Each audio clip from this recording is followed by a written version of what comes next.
Good morning. Today we will start pre-formulation about solubility analysis or a solubility profile.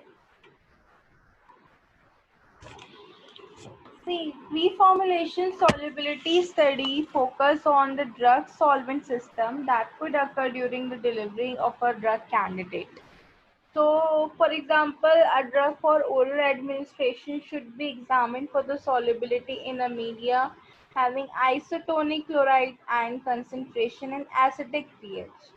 Even though the routes may not be explicitly defined at this time, but understanding the drug solubility profile and possible solubilization mechanism provides a basis for the later formulation work.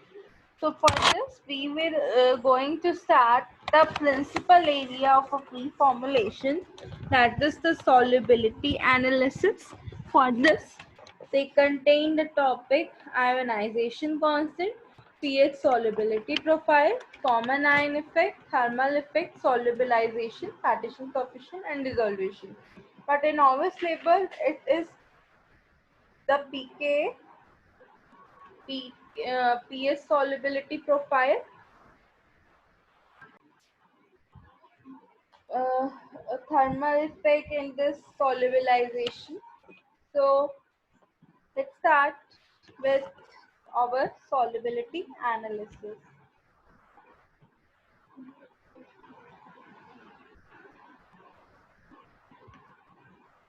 The pre-formulation solubility studies usually include the determination of pK, that is the dissociation constant, temperature dependence, pH solubility profile, solubility products, solubilization mechanism, and the rate of dissolution.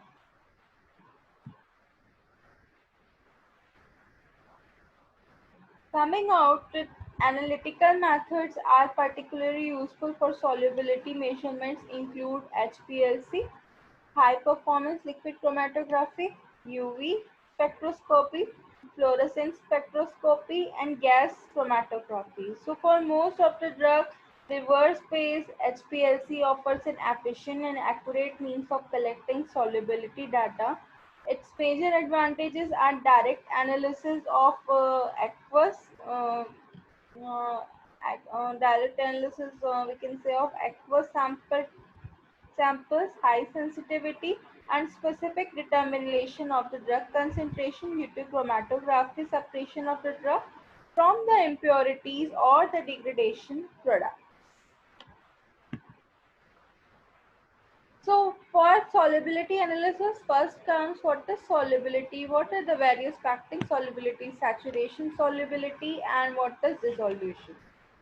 So for a drug that is very soluble, that there are very specification for this.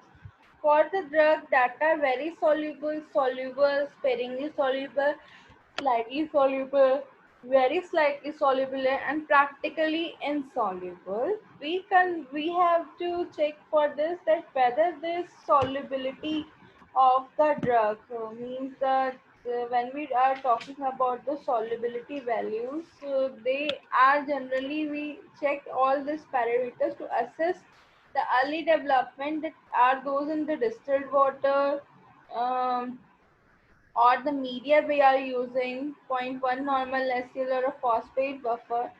So these early studies are useful in developing suspension or solution for a toxicologic and a pharmacological study. So first is the solubility analysis, that is done in a solvent. For an aqueous solvent, we can use water and buffers. For a non-aqueous solvents, we use organic solvents, glycerol and PEG, that is polyethylene glycol. So for a drug solvent system, in which the drug is dissolved in the solvent, based on the formulation work, we can determine pKa, temperature, there is a determination of the temperature dependence, pH solubility profile, solubility product, solubilization mechanism, and the rate of dissolution.